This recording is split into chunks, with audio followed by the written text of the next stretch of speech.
Free Guy is out now. The newest Ryan Reynolds movie finally gets released this weekend, directed by Shawn Levy. It seems this movie took forever to come out with all the COVID pushbacks.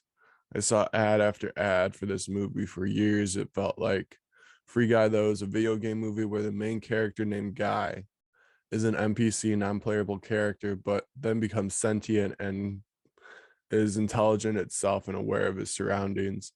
Guy becomes self-aware based on love, though. That's what triggers this sentient being. Now Guy is trying to be a hero to win his love's heart, while his love interest is trying to show the world that she created this video game and wants credit for it. Together they must expose the evil developer for stealing the game before the villain shuts down everything. Free Guy stars Ryan Reynolds with Jodie Corner, Lil Rel Howery, Utkarsh Ambudkar, Joe Kearney, Taika Waititi, and so many cameos in this. There's some I actually missed when I looked back at the Wikipedia and who was all in it. I missed a ton of these cameos, so I probably will see this movie again when it comes out on streaming or DVD or something, just so I could catch all the cameos.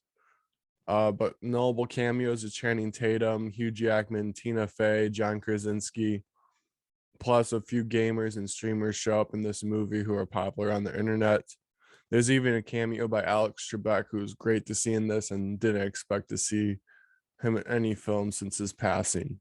But watching this movie got me Ready Player One vibes with the comedy thrown in by Ryan Reynolds. And it was kind of that tone and that nostalgia, and then showing other properties, as I'll discuss later in this video. The comedy in the movie was a hit or miss for me. Ryan Reynolds definitely has his own style that I like a lot. He seems to be playing himself more in his movies that he stars in now. And Ryan is very charming and likable, which is why I'm not tired of his acting yet and his comedy stick. Free Guy does miss on the comedy, though, with Taika Waititi's character. His character comes off as annoying and far too over the top with his actions in this movie based on everyone around him.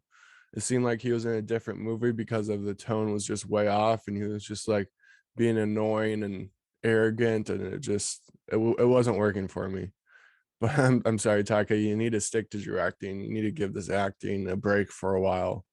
I just don't see you as funny, and this character was just I cringed every time I saw him on screen and thought he was just not likable. But he was an antagonist, but like you got antagonists you kind of have to like root for a little bit and understand why they're doing it. But this guy was just like bad to be bad and just annoying to be annoying. What I did like about the movie, though, was the soundtrack. I think the song choices made in this movie for each fight scene was great by getting me more invested into the action. And each slow part in the movie where it kind of slows down is just brought to life with the music and just the love connection that you feel between these two characters. You can feel even more because of the song choices that are kind of out there and unique, but still stand out, but not take away from what's happening in the movie. Now, this being a video game movie, I have to talk about the CGI. And Free Guy, the CG is not great. Some scenes I thought the CG was actually really bad, but still works because of the world they created within this video game, where the graphics of the video game are not trying to be realistic and perfect, and the CG kind of helps that and like stays with that style. The CGI allowed you to tell the difference between the real world and the game world, switching back and forth. So it actually helped that it was kind of not perfect or not great, the CG, because then you could know when you're in the video game world compared to the real world when no big action scene explosions happen. Now I have to talk about the end fight scene. I'm sorry if I spoil anything, but I'll try not to. But it's the best part of the movie. It was so great.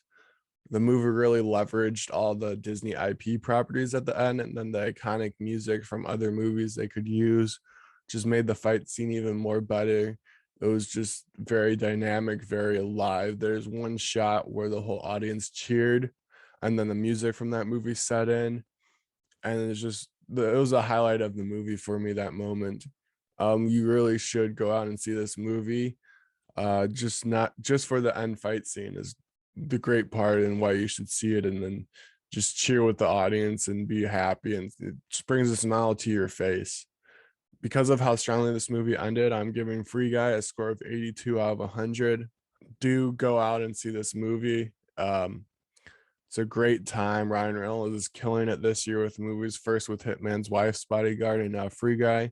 It's been a good start to his year, mid-year for him. I don't know if anything else is coming out for him, but I'm looking forward to it. And don't just have a good time watching this movie, have a great time. So at the end of these reviews, I've been giving these top 5 lists for these anything related to the review. For Free Guy, I decided to do a simple choice and reveal my top 5 Ryan Reynolds movie performances. So number 5 is Mississippi Grind. At number 4 is Paper Man. At number 3 is Deadpool. Number 2 is Waiting. And the number one spot goes to Just Friends.